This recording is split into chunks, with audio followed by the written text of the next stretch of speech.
is recording. I don't think we have any audio here.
Alright.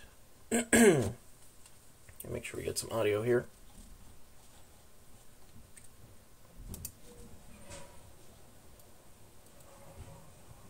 Cool. So, this was meant to be a kind of a Q&A. I know this is a interesting topic for a lot of people.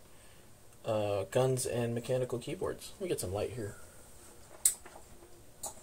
Go. Can get a better view at some of this hardware. So, if we've got questions, please feel free, fire away.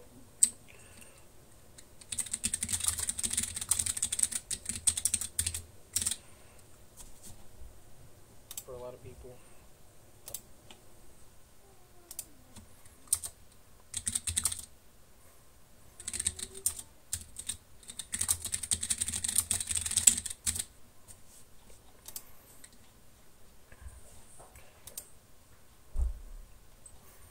So the chat's probably the fastest way to get any questions going.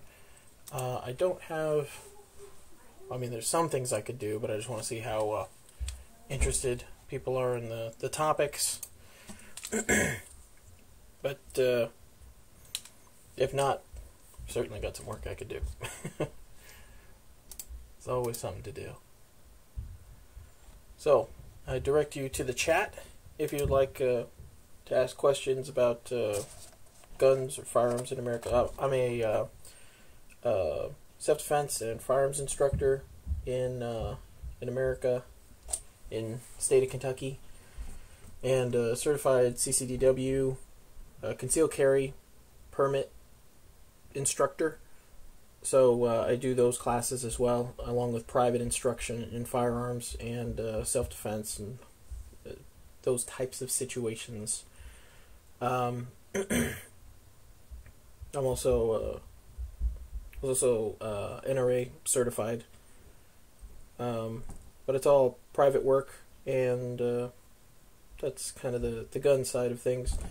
The other side is the mechanical keyboard side. I make custom mechanical keyboards, usually ergonomic. This one's one of my designs, one of my more recent and more reliable, I guess. The design that has stuck with me the longest at this point. I got access to a laser cutter and just started making different things, different keyboards, and I kept improving and making it better and trying to get things to fit my needs more and more. And that's how we got these. Let's see if I can get those. Yeah, we've got different keyboard plates over here, just different stuff. There's one up there behind that sign. Just stuff that I wound up building to, like, while on my way looking for good ergonomic keyboards, and that was what kind of got me into all this craziness. So I've been building those for a while now and making new designs, and definitely been using it.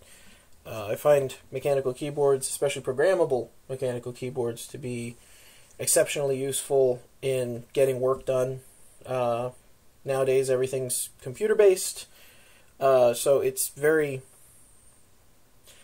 I don't know, it's difficult, I think, for anyone to say, it's just a keyboard. You know, this is your interface. This is your interface that gets from your brain to that computer.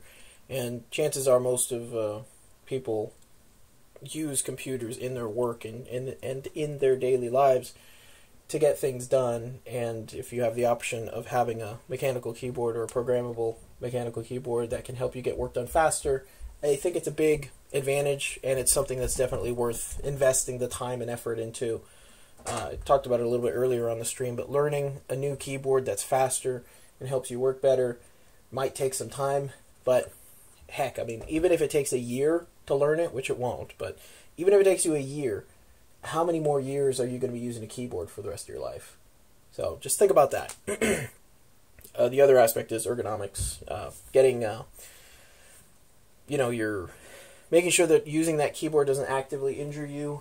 I have, I don't have one right here. It's kind of hiding. But there's a Dell AT101 over there that's a mechanical keyboard, and on the back of it, it says, has a nice warning label that says, prolonged use of keyboard may result in injury. And it's like, we just make a product, and then, oh, by the way, if you use this product a lot, you might be injured. And it's carpal tunnel and RSI is not fun. It's not good stuff. It's definitely something to be avoided. But, that's, sorry. Daniel Campoverde.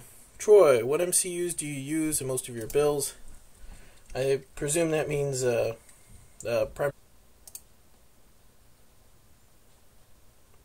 we go. I think we're back. Yeah. Cool. So, right. So, the Teensy 2.0 was my starting point, primarily because that was what was supported by, or rather, the so I started out with the QMK, gosh, I'm getting all my acronyms mixed up. The QFR, Cooler Master Quick Fire Rapid. And it came with this nice little programmable board that you could buy aftermarket, and you took out the regular board that came with the keyboard and put in that board, and then it suddenly became programmable using Easy AVR. And Easy AVR is an excellent application. I showed it a little bit earlier. Where are we? It is, and let me share this window here. Sorry, it takes a little bit to load during the, and not sure if we're streaming successfully still.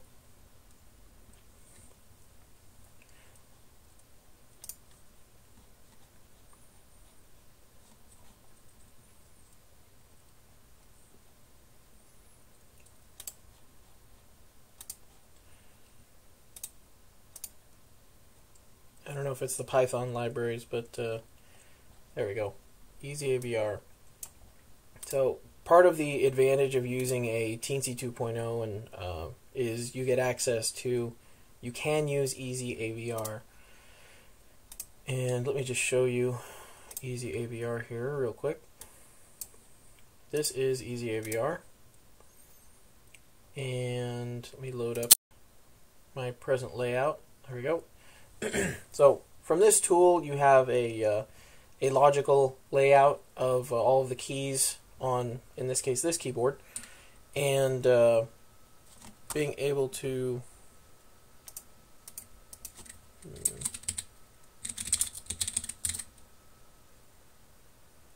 yeah, I guess the chat works. So extremely simple to reprogram your keyboard. You just click the key that you want, hit a key, or change it to something different, or set the key manually by hitting this drop down. That's not going to cover a pop-up. What about this? This has a scan code picker. Is that supported? No, it's a different window. Sorry, I'm trying to get this so I can show this to you. Window capture, bingo. So this pops up and you can choose the key that you want it to be, and we've got a very extensive key set here, including config console, which allows you to modify some of the settings that are on the keyboard itself, and the mail, calculator, my computer, you know, all this stuff. These are all your macros as well, and the macros in Easy AVR are extremely useful. You've also got on the fly macros, which cover the macro record and macro play, so that you can hit record on your keyboard, run keystrokes, and then play them back. And the advantage to this is not even necessarily that it does this, just because there's other firmware that does it, but that it does it so easily. So to be here and just be like, I'm going to make an F24 key. So now this key right here is F24. We'll go back to this. Kill that window capture. There we go. And you can reprogram any of these keys very easily, and you can build your function layers extremely simply. These individual macros down here. The macros have a very simple language. All you've got is for special keys, it's preceded by a backslash and then a comma. So it's very simple to build your own macros and build things that help you out. So this is Control L, then wait, then hit Tab, then wait, then hold Shift and hit Tab, and then wait, and then hit space. I have no idea what that does. That might have been an old workflow, but you can see that it's very simple to get through this. And then it's shifted to Tab, and wait and hit space. Yeah, I don't know what that does. Oh, I remember this. This was for a cPanel file save. So I was in cPanel, and when I'm working, normally you just type, and then whenever I had to save, I had to actually move my mouse and click on that context to be able to save it. And this was a keyboard combination that Control L got you up to the URL bar. It waited a little bit for the browser to catch up because it's Chrome. Hit Tab, wait for browser or Chrome to catch up. Hit Shift Tab, which is a backwards tab, and then hit space, which activates whatever button is selected. So being able to use Easy AVR, where you can just really quickly build macros that do cool stuff and save you workflow time, are extremely useful. I mean, I had a lot of tools and bits of workflow that I would do manually, and people would think that people at work would think that I had programmed it already, or that I had automated it.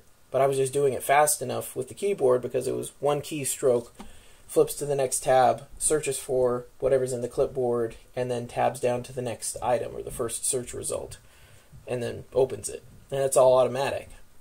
So turning that from and it doesn't seem like much, but like a 5-second process into a 500 millisecond process is awesome. It's great, and I highly recommend it. Being able to adapt quickly and change these around is very simple, and it's useful. It's good. It always helps. And all of these are very obviously laid out, so it's very simple to be able to build these types of layouts, and it's very understandable for you to go back and to be able to modify them. So that is the benefit of Easy AVR, and therefore the benefit of a Teensy 2.0. The downsides of a Teensy 2.0 are primarily there's not a lot of connections on it. However, Easy AVR supports the Teensy 2.0++, which has much more I/O on it, so you can do bigger keyboards on it. The other downside is the cost, which is, let's see, I guess they cost about double a Pro Micro. But honestly, I think they're worth it. Being able to get Easy AVR and tweak things quickly and mess around with things is very helpful. It makes it easy to do, which makes you do it. We all like to think that, well, you know, I'll just plug away at something, but if it's annoying to do and if it's difficult to do, we wind up not doing it. And when something is, you know, surprisingly easy, when it's very simple to come in here and be like, look, this left control isn't working right here, this thing needs to be an alt, and this needs to be my control. There you go. And then done. And then you can try that layout for a while. Or you're messing around with your macro, and you're like, oh, well, this doesn't work. Let me try adding a wait 100 milliseconds. Well, let me add one back here too and see if that works. Well, maybe I'll reduce this, or maybe I'll increase the wait time. Being able to iterate through those macros and those things very quickly is what opens it up for you. Because if it becomes work, then you're not going to want to do it. You know, you're doing this to help you accomplish work, not to take time away from what you're trying to accomplish and you know, mess with something else. So that is the primary benefit, I think, of a Teensy 2.0. There's also, you can also talk about the Teensy 2.0 as having the USB Mini connection, which is yeah, it's not going to show. Which is this type of connection. I'm not sure how visible that is, but as compared to a micro connection, it's much more robust. And there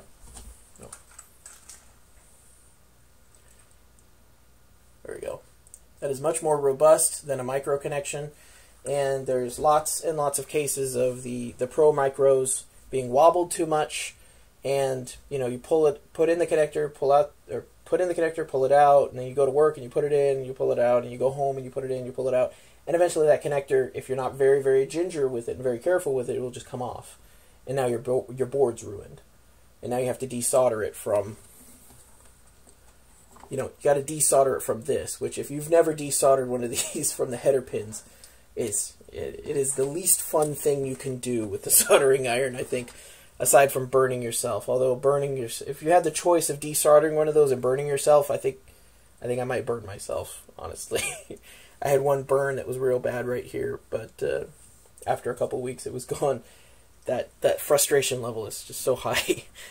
So the Teensy does have that benefit of having a bit of a more robust connector.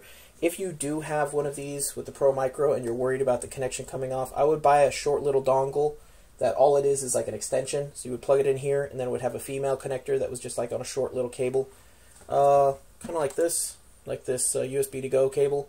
So kind of a little extender. That way what you're plugging in and plugging out of is a separate piece. It's not the thing that's connected directly to the Pro Micro. And that's what the original Ergodocs did too. I hope I'm not rambling at this point, but the Pro Micro has support for lots and lots of stuff. The Pro Micro has support for QMK and TMK, and I think a couple others. It's good and it's inexpensive. Honestly, I think the Teensy 2.0 is worth the extra $8. Honestly, really. Some boards don't support it, and you got to go Pro Micro, and you can, but if you don't have a problem programming it and you can do it quick and get good, quick iteration time like I'm talking about with this Easy AVR, then go right ahead. But as an introduction, I honestly would start with Easy AVR just because it's so easy, so graphically simple. It's easy to grow with. I really feel like Easy AVR. Yes. Hi Troy, I'd like to thank you for recording the Handwire the Keyboard video series. It's awesome and I learned from it. Thank you very much. Diogo Scundelity. I don't want to mess up the name there. Yeah, that was an interesting exercise. It's not really something that I thought was going to be of any use, but obviously, you know, honestly, I don't even think this is of much use anyways. But I've been proven wrong over and over and over again. I post random stuff about weird keyboard things, and then everyone is very happy about it and wants to know more. So that's cool. I mean, it just seems odd to me. All of this is very esoteric. But like this whole guns and keyboard thing, that was just a little brainstorm. Figured might as well. Why not? The last stream ended up with me going on I don't want to call it a rant, but a long exposition of reasons to get mechanical keyboards and what goes into making them and the design and ergonomics that went into this and to what you should consider for when you're when you're considering another keyboard, because the ergonomics are going to catch up with you. I mean, if you type a lot, if you type for business or type for your work, or even for pleasure, I mean, it's going to catch up with you. And whether it's today or whether it's in 10 years, the pain is just not worth it. Cool. So, yeah, the hand wiring was like a spur of the moment. I had a tripod and a phone mount, and I literally just plopped my phone in it, and I was like, let's try this. And I'm pretty sure that's how I started the video, was like, I don't know who's going to watch this, but whatever. And it's useful, so that's neat. I guess I am somewhat uniquely positioned for this, because part of all this keyboard building that I've been doing for all this time, part of that has been making, hand wiring each one, because I had access, I got a local library access to a laser cutter, and I was like, well, I could just cut plates, and I'm not designing a PCB, I'm not sending it out to a shop to get it built, and then they send it back, and it takes weeks of turnaround. I just show up at the library with some chip board, which is just like, it was like IKEA furniture backing. Like, it's just like basically cardboard. And I'm like, well, I can cut this, right? And it cut, and it made holes for switches. I'm like, well, okay, let's see if it works. And then from there, since the cutting was easy, it's like, well, I switched to acrylic, because the acrylic was more rigid. It was difficult to figure all the settings to get it exactly right, to get good cuts, and it was definitely difficult to get it so that the switch is locked into place, so that when you pulled up on the keycaps, that the whole switch didn't lift out, and so you didn't have to use hot glue, which for as much as I use hot glue, it just seems like I didn't want to need it for the switches. Shoot. Oh yeah, so being able to, again, this is like quick iteration times, fast iteration times on any kind of workflow. I'd make a board and try it out, and I'm like, well, that didn't work. And make another board and try it out. This is Corvus Collinear. And this was a cool one. It was like a little crow inspired. It had LEDs. It had little eyes. It's like it was cool. And this was when I was rocking the 30-degree split, because I was just like, well, 30 degrees seems the right angle, and it was not. At least it wasn't for me. It might be for other people. And this is, you can see, it's basically cardboard. And it's just stacked up. And I didn't even have fasteners for it. I just ran wires through it and twisted them up. So, just trying different things. I'm like, well, that didn't work. Let's try a different one. This was called the operator. And it had vertical keys right here. Because I figured that would be a useful thing. And the vertical key was super weird. And I didn't like it. And it had split spaces, and I'm all about split spaces at this point. It's just a giant space bar is wasted real estate. But suffice to say, it didn't work. I didn't like it. And so I tried something different.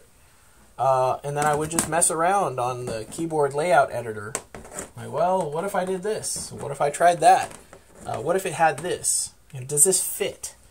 And the difficulty was always making it fit so that I could use standard keycaps, because without standard keycaps, like custom keycaps, and that's way expensive and definitely slows down any kind of iteration process. Yeah, had failures, bad cuts, plates that broke, plates that had weak points. But just kept plugging away at it, kept making more and more, kept trying new stuff. That one was a very interesting build. I kind of got away from the vertical stagger, and then I wound up coming back to it. So, go figure. This was a very rough cut. but it was cut with plasma. So that's stainless steel. It's just very, very rough cut. The guy had never cut something this intricate before, so we wanted to try it out. You can see it's got like a, almost like a sawtooth there on that edge. It's just interesting.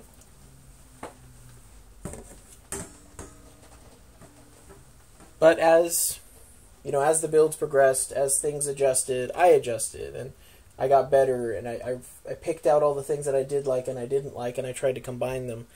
And this is what I came up with. This is Signum 2. It's the one I've kept the longest. There's about there's like one thing I would change with this, and that would be disconnected. And that, because that's usually what causes me to make the changes, is when I run into something and I'm like, this is annoying, I'm tired of this, I'm going to change this. And that's why there's so many keyboards and different builds up there. And that's why I have so many versions of my layout. I've changed my layout so much, it's just insane. But always for the better. Well, I can't say always for the better. Always for the interesting. Like, I would try weird stuff out and just be like, well, what if the control key was this? And right now I'm entertaining the notion of turning like a V or a Q into a hold key or a tap key. So that when I tap it, it's Q, but when I hold it, it opens another layer. Because I don't expect that there will be a situation where I hit Q without hitting U afterwards, or it will be rare that I hit Q, or possibly never that I hold Q. So, you know, some people argue about using space as a function key, and if you can do it, great. I highly recommend it, as long as it works. But I type so fast that I slur my keys. So while space is down, I'm already hitting the next key. Space hits first, and then the next key hits, and I roll off of it. So in those instances, it would be as if I was trying to hold space and then tap another key, but I'm just typing fast. So if you hunt and peck, or if you type slowly, take advantage of that. By all means, get a mechanical keyboard that's programmable, set your spacebar to a function layer, and try it out. You know, see how often it runs, see how often you run into the wall with it, or how well it works. Because if I could, I would, honestly. Those thumbs are just prime real estate. You want everything to be as neutral as possible. And if I just take my hands, stretch out, and drop them down, this is where they land. And I'm good here. I'm ready to go. And I'm not straining, I'm not twisting, I'm not bending, I'm not hunching forward, I'm not reaching out. It's all just comfort. It's all right there.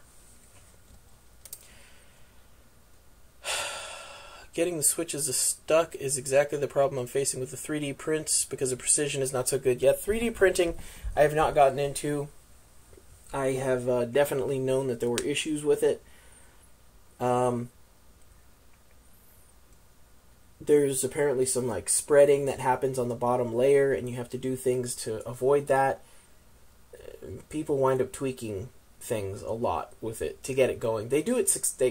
They wind up being successful eventually, but it's a lot of tweaking and timing and everything that goes into it. I honestly didn't get into it too much because the laser cutter cuts fast and the 3D printer prints slow. And to invest an hour into the laser cutter, and that's part of my laser cutter access, is that I have a time limit. So I'll set up my files, I'll get my SVGs all built up, and then I'll go to the library, sign in, print for almost a complete hour, or cut for almost a complete hour, you know, cut one after the other, get everything set up, inspect, tweak if I have to, and just cut and then be gone. And in that time, I could have probably printed one plate on a 3D printer, maybe. And then I would take it home and be like, well, it doesn't fit. I'll have to try something else next time. And then schedule it, and then get out there, and then try it again. And it's not like it's down the street. Gosh, if it was down the street, that would be nice. It's about like 30 minutes away. So it's a little bit harder to get to. But it's a limitation that you can work around. I mean, there's always going to be limits in your hobbies or your tasks, or there's always going to be challenges. So how you work around them and how you deal with them is the difficult part, and the interesting part, because I mean, there's always going to be something. There's always an excuse. That's the great thing about an excuse, is if you want one, you can always find one. So yeah, that's part of why I stay away from the 3D printing. I have... Oh, there it is right there. Wow. There we are. There we go. So, what's that company called? Ponoko? Ponoko is a laser cutting company that cuts different materials and then ships them to you. And this is my kerf tester. So whenever you cut something with a laser, the laser, or even a saw blade, will remove a space of that material. So if I want my cut to be easy, if I want my cut to be right down this line, and the saw blade is this thick, it'll go right down that line, but there's space, there's extra that's cut away. That's called kerf. And this is my kerf tester. This is for, it varies by material and by laser cutter. So in this case, I've got different switch holes that have different kerf settings on them, and you can test out how the switch fits and whether or not it locks, it pops off. I actually just got these from Geek Keys, which took a while to ship, but whatever. It was a good deal, and it's good kit. Yeah, look at that, fresh out of the bag. That's nice and shiny. Look at that. Forget what this is, like a zinc coated or something. But something like this, you can put it on. Come on. And then pull the switch off, pull the cap off without the switch coming up. Because the material, the switch is made to lock into a plate or a piece. No, it's meant to lock into a plate, yeah. And it's meant to lock into a plate that's 1.5 millimeters or something like that thick. And since we're exceeding that, we don't get the actual same locking action. So we kind of have to mess around with the switch size, or the hole size, to get it to fit. So getting something like this, printing something like this as a kerf tester, you can say, all right, I want to print something in this material. Cut something like this, get your actual real-world switches, try them in, see what fits best. Get your screws that you want to use, try them in the different holes. If you have any hex nuts or something, you can size them here, and then say, all right, the translation from my file, you know, this is hex number 1, 2, 3, 4, 5, 6, or 6. 6 is the one that I want. Then you can go into your file and pick out 6 and use that one all over. But this is just a laser cutting service that you can use that's online. The pricing isn't as cheap as free from a local library, so I highly recommend you check your local libraries, call around a few counties or cities, and ask them if they have any creative spaces, or maker spaces, or hacker spaces. Definitely Google make space or maker space. A lot of them are closing down, unfortunately, because they're just not a financially viable model, and they don't have funding to keep it going. But if you can find one and get easy access to something that cuts, go for it. Go for it. I mean, the 3D printing, it's slow, but the iteration time is what slows it down. But if you can get easy access, that you can get it, or if you can pick one up inexpensively and let it run on your desk and be like, all right, build, and let that sit for 3 hours and come back and check it, and tweak, and then build again, that's great. That works too. It's just hard to get. It's a lot harder to get the 3D printed models to fit, and it's hard to get that iteration time low where you can try new stuff over and over again. I hope I'm not, well, it all seems like just constant talking.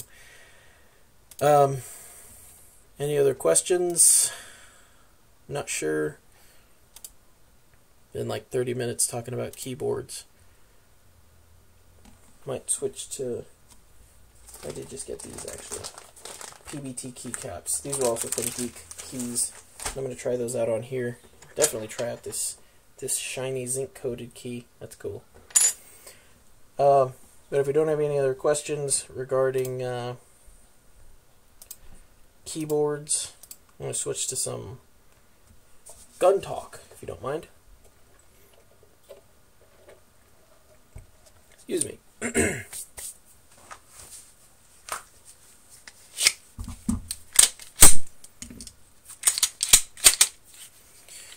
This is a Glock 19, very basic, very standard model Glock pistol.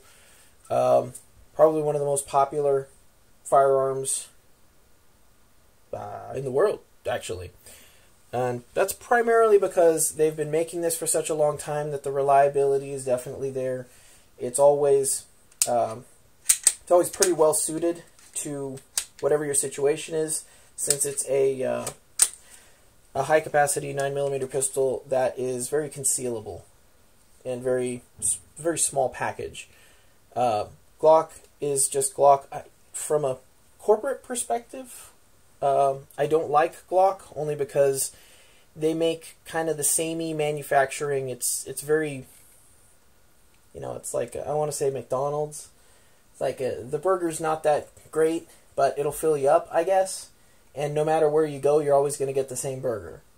Glock has that reliability. They've been doing this for years and years and years, and they're very, very good at it. So the reliability is there. The fact that I can at any point pick up a Glock from anywhere else, and this is a worldwide gun, really. No matter where I am, the Glock is going to be a Glock. And that kind of muscle memory and motor skill. And when I say muscle memory, I'm talking about the operation, manual of arms. The trigger is basically the same, although I have some things about that, qualms, some issues there. But the fact that you can learn this pistol and pretty much have utility no matter where you go, no matter what you pick up, it's very cool. And it actually took me a long time to learn this because the ergonomics on this pistol kind of stink. I might even go so far as to say they suck. It's a big, blocky grip. The grip angle leaves much desired, and it's just wide. And this block, this big shape that's like, it's ridiculous. And I don't think it needs to be this square and blocky, but it is. So you can kind of learn to deal with it. And if you do, you will be rewarded with a very useful handgun that covers a lot of situations, and very useful. This is hardware. This is, the physical thing that does the thing. This is the gun, the hardware, same as like a computer. That's a computer hardware. But what you also get out of learning a Glock is the software, because the software is your muscle memory, your skill, your eyes picking up the sights. People don't realize this, but shooting a handgun is very difficult. Very difficult. There's a lot of motor control that goes into it, and it's very easy to flinch with it. It's very easy to pull your shot, and it is entirely possible for you to pick up a handgun, having never fired one before in your life, and to not be able to hit a man-sized target at 5 feet. Well, I shouldn't say 5 yards. 7 yards is the standard, actually. 7 yards. What usually happens is people fire the first shot, and it is a complete surprise to them when it goes off, which is actually technically the correct way to shoot, that it be a surprise every time it goes off. And then the next time they fire, they perform a flinch, which is where you anticipate the gun going off, and you go, and you angle your hand down like this, and the result looks something like this. And as soon as the gun goes off, they open their eyes and they correct, and to their eyes, they haven't done anything wrong. Basically, they see the gun, they point it, they shoot, close their eyes, and they open their eyes, and it's right back, but their bullet hole is way down here. They're like, ah, my gun's broken. Not the case. Building that flinch out, learning how to deal with it and get around it can take a lot of time. I was a terrible shot when I started. I was the one missing the paper at 7 yards, and it took a lot of practice and effort. And I think part of it was I was afraid of guns. Bad experiences when I was a kid, and I was like, okay, I'm gonna toughen up and I'm gonna learn this. And I was still afraid of them. and I couldn't shoot with them for that reason. And it took a long time and a lot of practice to get to this point where it just doesn't matter anymore. It's like catching a ball. If someone tosses a baseball at you, you reach out and grab it. You don't think, well, that's coming at about this trajectory and it has to come down here. Like, I'm going to do some quick trigonometry, and you just catch it. You feel it. It's habit almost. It's not something that you really think about. So getting to that level with your firearm is extremely important. Vertical monitor. Yes. So, vertical monitor. So, there's a couple things about this vertical monitor that are important, and it's definitely something that's important to consider for every vertical monitor. If you plan on using a vertical monitor, first of all, where to start? So, when writing code, it's important to know what your orientation is, where you are in the file. And there's a, Sublime text editor does a mini map, which is pretty cool. Not kind of gimmicky, honestly, that I think, but it is pretty cool. It just helps you stay oriented within the code so that in your brain you can understand, am I at the top of the code, am I at the bottom of the code, am I in the middle of the code? Having the vertical monitor allows you to see the context of what's going on in the entire length of code. And this is more a function of English and other assorted languages being horizontally written. And the fact that your code is meant to be read by a computer, the computer doesn't care how your code looks. The human cares how your code looks. Because the human is the one that's interpreting and interacting with it. The computer doesn't care if you have 5 spaces or 10 spaces or 0 spaces or no spaces and everything's just crammed together. The computer and the compiler is going to run it the same way. What you want to do is make your code as people-friendly as possible. And that's why I ascribe to the Python variable naming convention, which is super long variables with underscores. You know, if this is the variable that does the thing, it's going to be variable underscore that underscore does underscore the underscore thing. Like, it needs to be obvious, because your code needs to be as people-friendly as possible, because the less you have to think about your code, the faster you're going to get through it. The more time you spend going, well, I just used A as my variable for this for loop. Where's A? How many times have I used A before? Where's, what's the original reference? And if I'm skipping to A, then am I skipping to A? If there's other for loops that I'm using A in, it imparts confusion. And the workaround for that, there's always trade-offs. So the trade-off for having those really long variables is that you have to be able to type those variables very fast and very accurately. So Vim and lots of other assorted IDEs will, let you autocomplete variables. Pretty much everything does at this point. I mean, Vim was made in the 70s, and Emacs, and they're all still currently maintained, and they give you the option for doing all that auto-completing. So readability is the most important thing, readability to the human. And where that fits into the vertical monitor is that when you write bits of code out, you're going to be spreading them out into different structures, so visually they make sense. And that means lots of new lines. And making lots of new lines means pushing code off of the screen. So having the horizontal monitor means that whenever you push more code off the screen, you lose some of your context. Having the vertical screen makes a huge difference to staying oriented while keeping the code readable. And I think it was a huge boon to me to switch to this. And I actually did it by accident. I'm one of those more with less kind of guys. So I was coding on this X200 screen, which is like a 1280 by 800, which is pretty low resolution. But I've got pretty good eyesight, unbelievably so. And I don't have a problem reading fine text, but it wasn't a matter of the size of the text. The text couldn't get much smaller and still be able to show all of the data. There's just not enough room. There's just not enough room. No matter how small you make the text.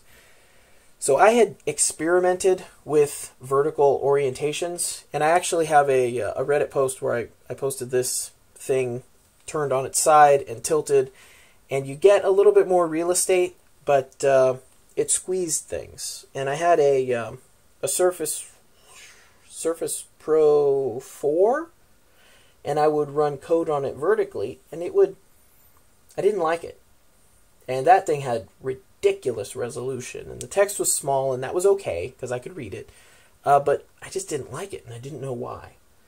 And I was at a job site, and they had these monitors here. This is actually exactly the monitor that they had because I switched to it.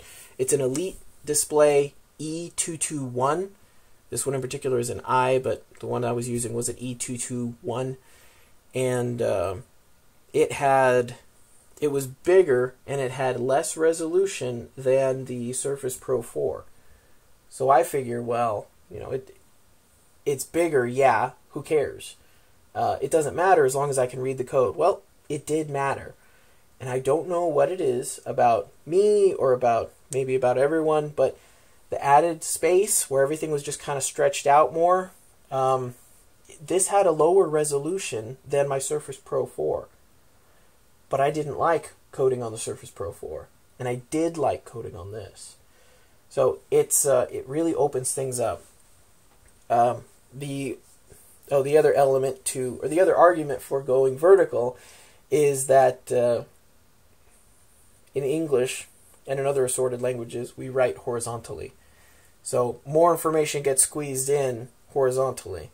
If you have a long monitor like this, you don't write a gigantic line of information. People aren't writing their emails, at least I hope they're not writing their emails, as 3 lines stretched across this entire screen.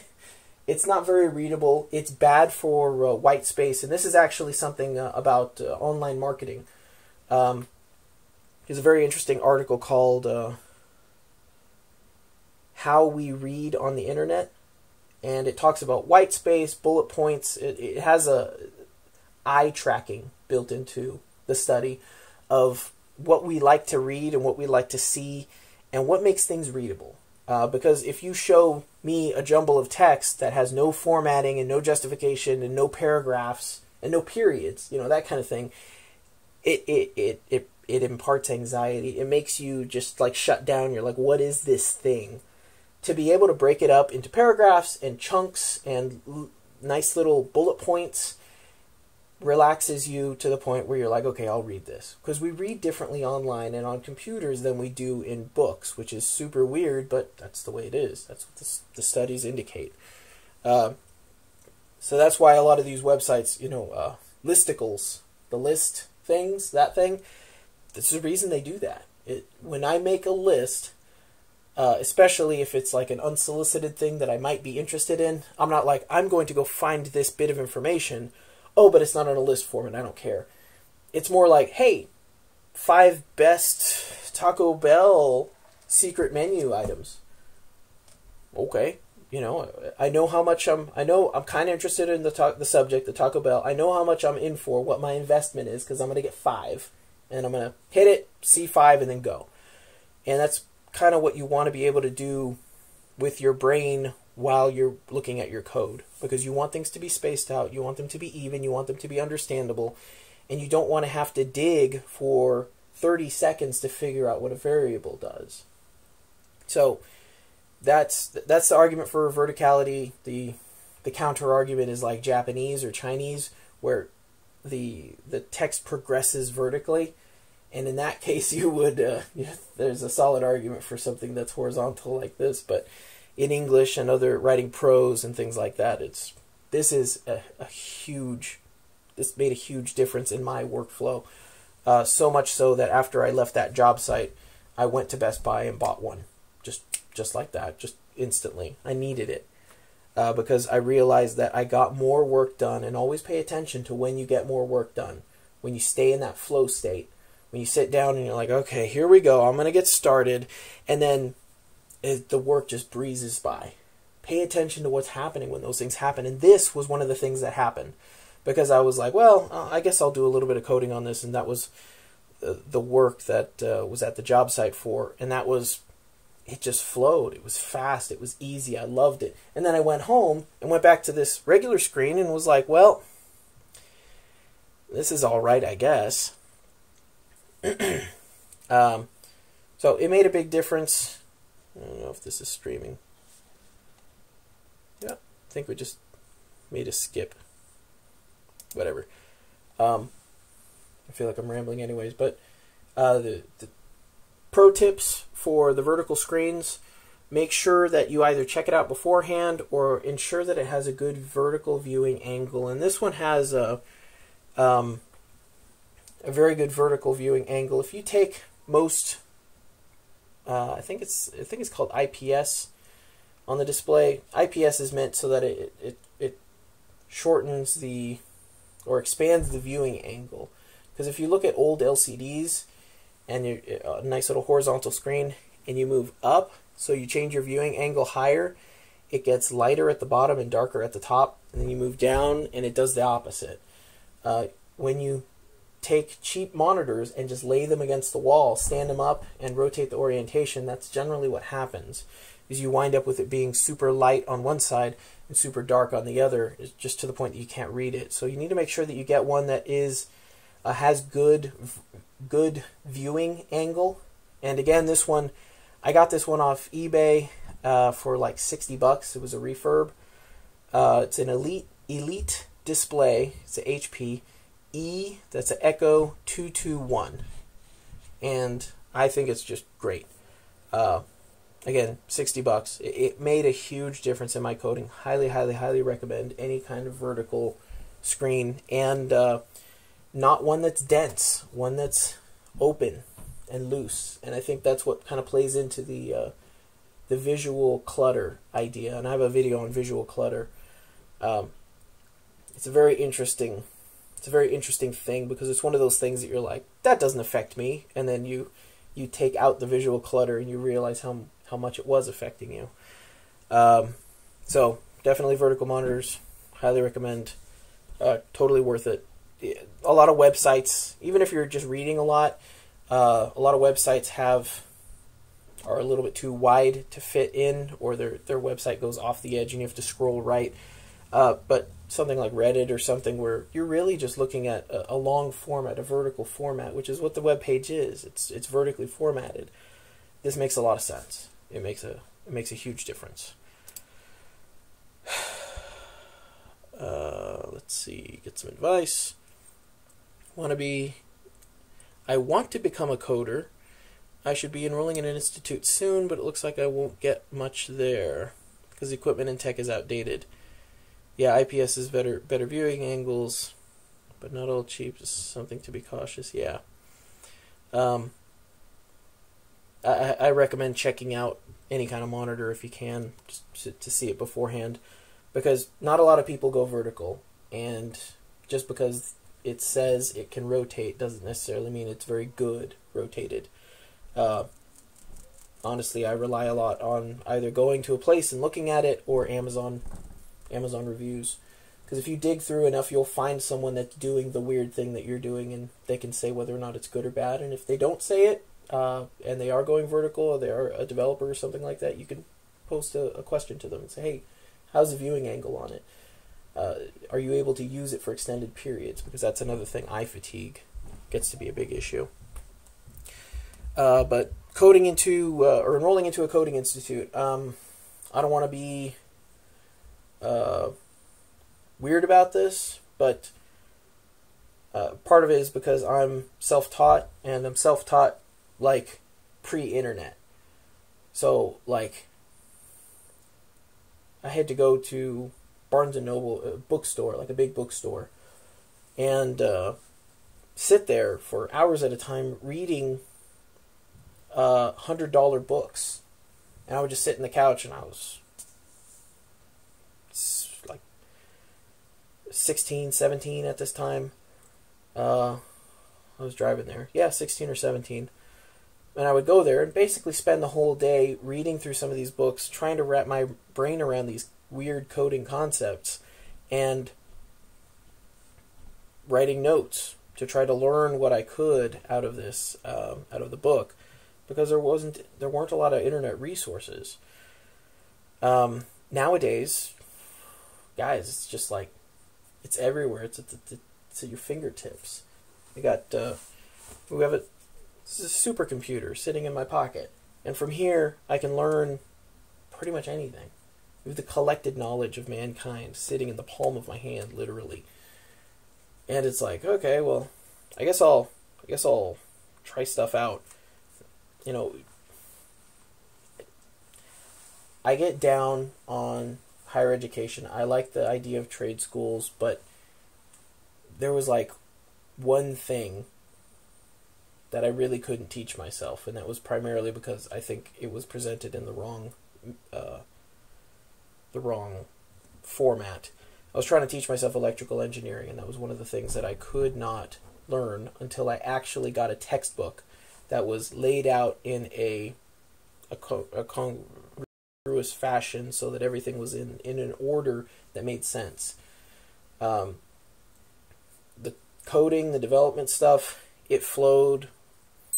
I don't want to say it flowed, but it was difficult, but once you start building up steam, it gets easier. It gets a lot easier, and a lot of this stuff is available very, very freely. People want to talk about, like, well, I need a good development environment. I need to build stuff. If you have a browser, like, you've got a development environment right there. Like, this is Google Chrome right here. Hold down Control Shift and hit J, and up comes your JavaScript console. Like, I can start building stuff in this JavaScript console in the browser, and I can write code and write functions and stuff and build things in this browser. You can do that with a Chromebook, and it costs nothing. It's there. So I would get online. The best thing I can recommend for learning to code, first of all, before you sign up for anything, try it first. See if it's for you. See if it's something you really want to do, because it doesn't fit everyone. I know a lot of jobs are coming up that are primarily for coding and development, and that doesn't really see a chance of stopping. It just looks like it's only going to be more and more demand for it. I don't like to force things, but if learning to code is something that you could force, I would recommend it. Just because of the jobs that are coming up, it's going to be a lot more technical, and it's going to be the people who can do it are going to have less time, have a less difficult time looking for jobs. But all of the education is freely available online. You can get... There's almost a problem with there being too many options for how to learn something. But you can dig through, you can find stuff, you can find beginners things and build from there. I mentioned this earlier, the best suggestion I can have for learning any kind of language, any kind of technology is to pick a project. Just any project. And pick that project and follow it through to the end, because when you do that and you follow it through all the way to the end, you don't bail out in the middle of it, you will run into so many weird, strange problems that it'll just make you want to quit.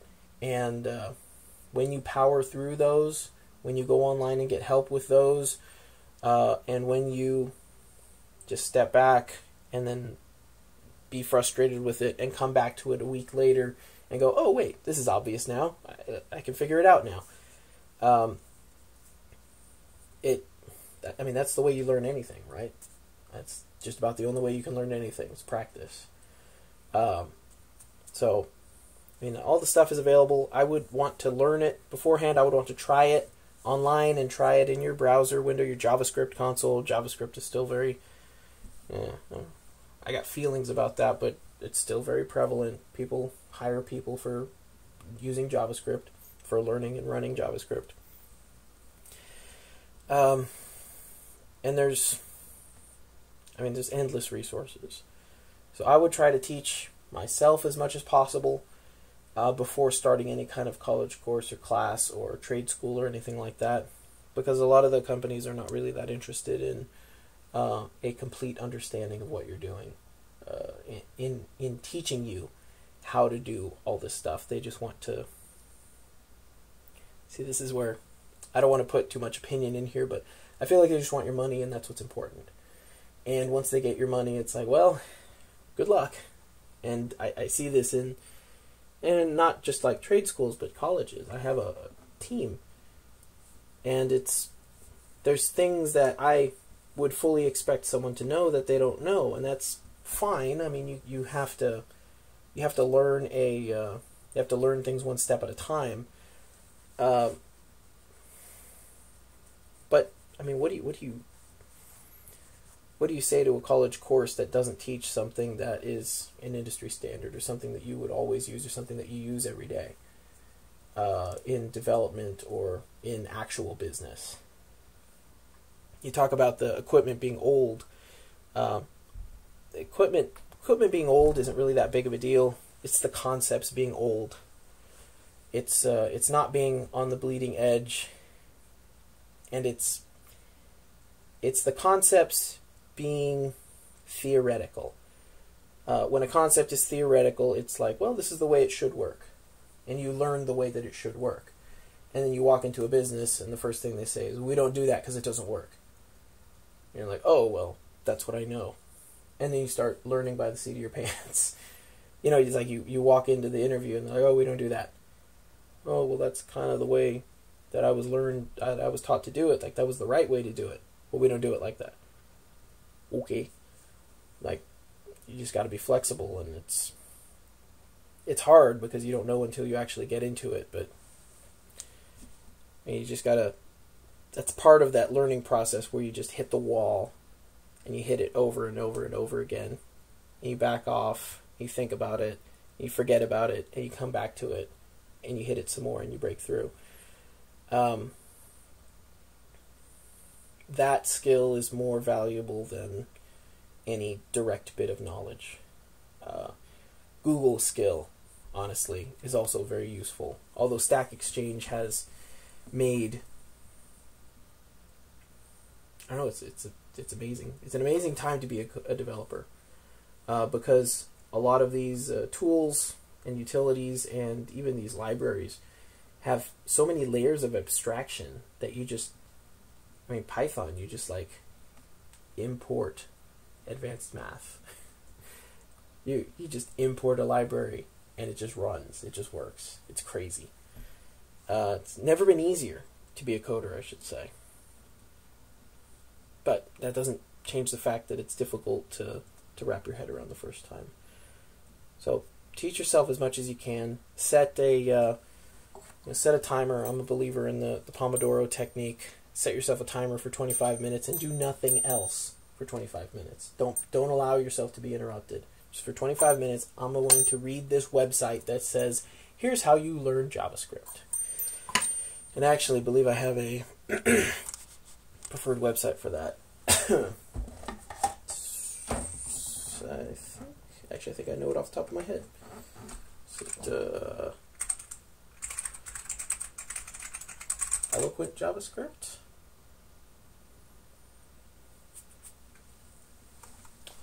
Yep.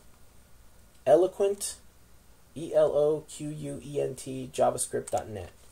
And it has the chapters, everything's freely available. This is very well written, and it applies the concepts in a one step at a time process, and in, this just sounds weird, but at an abstract level that's understandable. It makes it usable. It makes it make real sense in real world terms.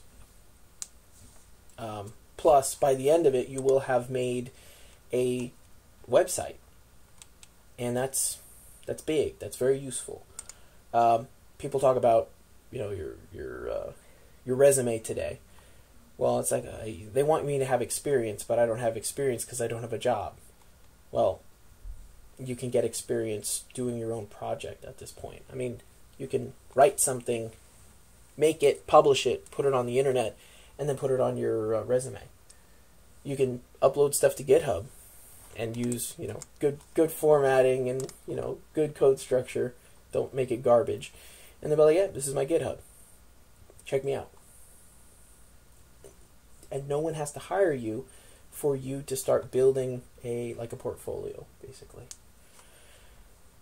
I mean, that's what I do. I'm freelance on all this stuff. I'm technically engaged for development, but I'm engaged for lots of stuff. There's lots of mechanical problems at the current job. And some development problems, which are fun to get into. But all the freelance stuff is just development. It's just learning with business and dealing with the interesting and weird problems that come up with it. Let's see. What about your chair and your overall ergonomics? Yeah, the coding cursor dilemma. Well, that's an interesting one. So, as far as chairs go, let me see if I can show you this. So the first thing, let me make sure you can hear me.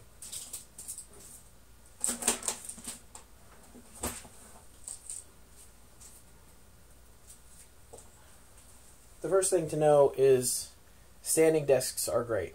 I really think they keep you more active and a lot more movement. It's definitely better for your fats. Sitting in a chair for 16 hours a day is bad.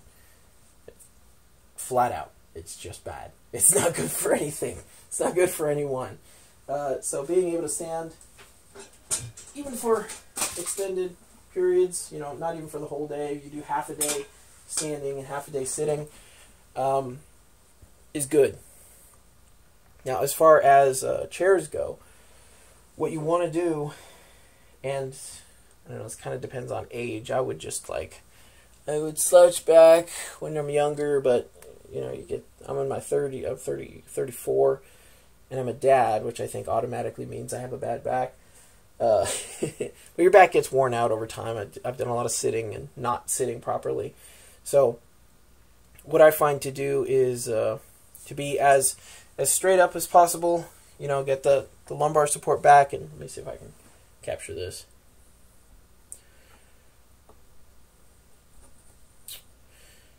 This is a standing desk, but I'm going to go ahead and lower it a little bit.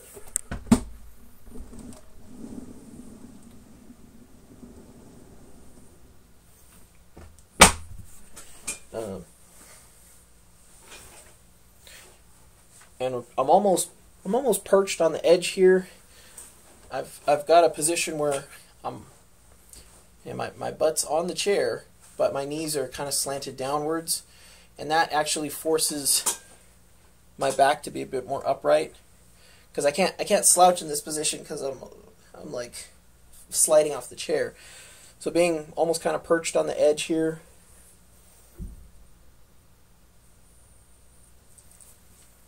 I'm hardly even using the back of it. So this makes it a lot easier to force yourself to keep that back straight. Your standard ergonomics still apply. You want your shoulders back. You want your armrests to be basically at elbow height, possibly a little lower. And this is where you want your keyboard to be. And preferably you would have your hands hovering above it, so you're not resting your wrists on it and doing one of these. So here I'll just lower the desk a little bit more.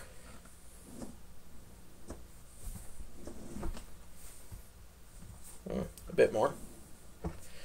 And I'm going to go ahead and bring this chair up, unless it's all the way up now. Yeah, this is actually going to be my first time sitting at this standing desk. I wonder if it goes low enough.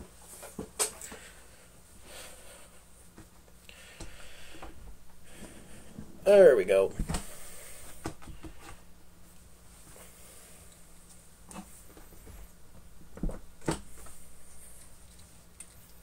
Yeah, that's not great. I would like it to be lower or the chair to be higher. But sitting straight more, this is 90 degrees, and then I'm basically hovering right over the keys. So that's where I want to be. And if you have problems dipping your hands down like this, these kinds of things are useful just to prevent you from dropping your wrist down. Keep everything straight as possible. Um, but this was a this chair. I got this chair from Staples, if you're in America. It's called a Kroy, Kroy, and I think it was about $100. So, ergonomics are ergonomics. Much like the development or much like the programming, I recommend you try it out for a while or try something similar or something that gets you close to make sure that it's something you want before you actually dive into it and spend hundreds of dollars on good ergonomic stuff. But this can be very comfortable, making sure that your back is straight and you're not doing something like that. Sitting back, way back, where you're actually pushing the lumbar area of the chair into your lower back can be good too, but I definitely find the perch to be a lot easier because it's easier from this position to just kind of get into this hunch. But when you're perching, it's a lot harder to lean forward because you wind up being closer to the desk anyways. Yeah, I'm not sure how. There's lots of super expensive ergonomic stuff. I'd recommend just trying different things, just focusing on making sure that you can accomplish something like this, and maybe a cheaper chair that you perch on the edge of, and then get a lumbar pillow to go back here to force you. Make sure that you don't start doing the lean. That can be a good holdover and a good inexpensive substitute because you don't want to kill your back doing this stuff. And the more fatigue you get, much like the monitor, the more frustrated you are with the process, the more strain is involved in the process, the more, I have to scroll down and then scroll back up, and the more non-work that goes into the process, the harder it is. And you just want to smooth everything over. Just make it as smooth as you can possibly get it. Smooth as silk. Now I feel short. Up a bit more. How's that? Sounds about right.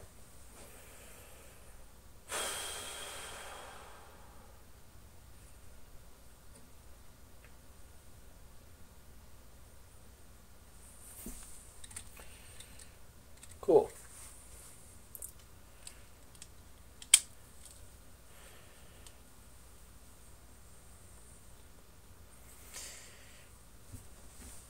Yeah. I don't know. I don't think I own anything that is specifically ergonomic. I mean, maybe besides this desk, which I just got, and it's only ergonomic because it goes up and down. I could have gotten a regular table and stacked books underneath it until I got it to the exact height that I wanted. There's ways around this stuff there's ways around buying the expensive things as long as you understand the theory of what you're trying to do. You're trying to keep your back straight, you're trying to keep your shoulders at a good width apart, and you're trying to keep your wrists straight. You can build things around that to accomplish those goals. You don't have to go to a store and buy a thing that says that promises it's going to deliver those things. It's just, I'm cheap. I call myself cheap. I guess I am. I do think I am cheap. I don't like spending money on things that I can build my own. I'm a kind of a do-it-yourselfer guy.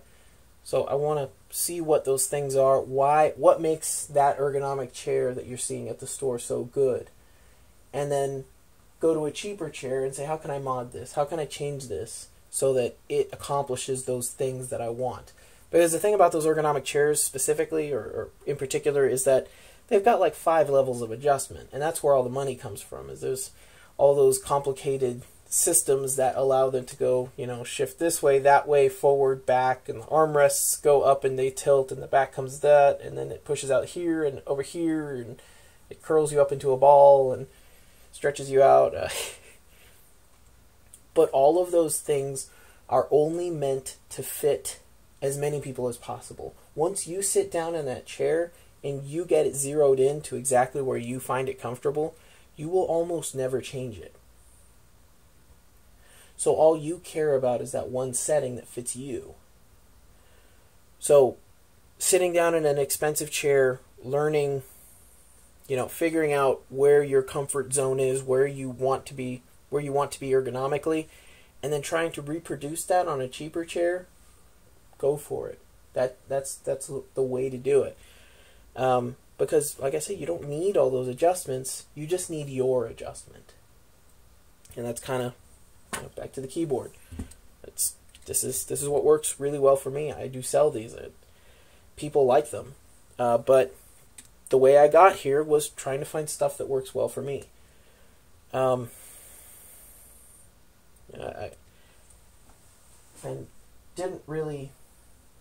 neglected my chair for a long time, and I didn't think I needed a good one.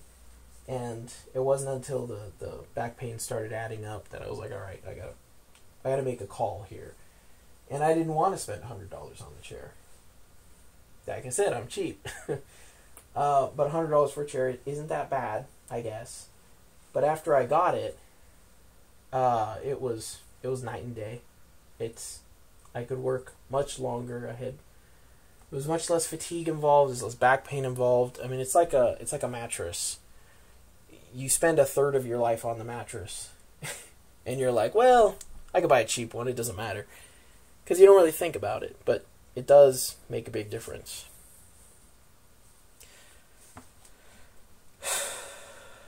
Yeah, IKEA wood table with adjustable legs.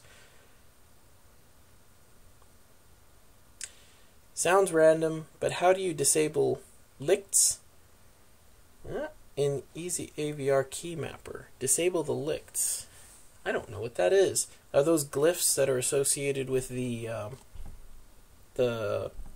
different characters?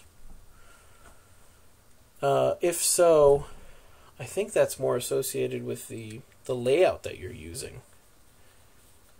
Because the layout, like when you hit Alt Graphics or Alt Grave and then hit another key, you're basically reproducing that in Easy AVR. But that's dependent on the OS. The OS is the one that interprets your international layout. And those Alt Graphics things. Let me see. Let's disable. Yeah, I think that's what you're talking about, but I'm not positive. LICHTS. Yeah. Yeah, I'm not sure if that's what you're talking about. Or if you typoed and you mean lights. If you did typo and you mean lights, then you can change the, if that's what you're asking about. Let me get back in there.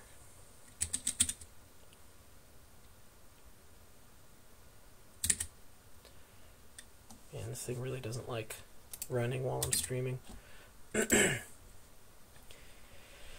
Disabling the lights in Easy AVR.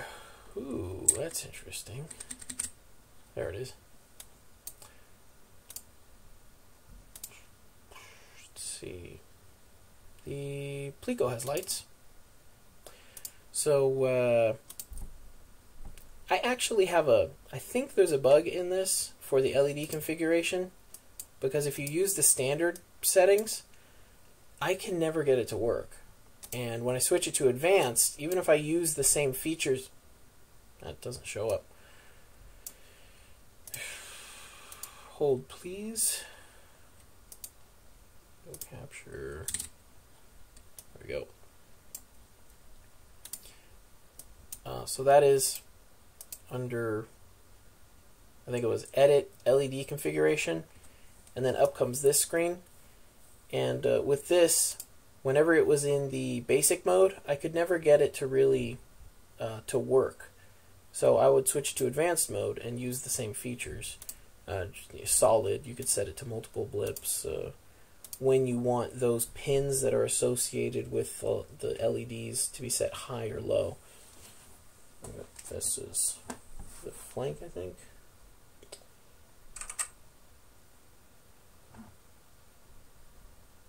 Yeah.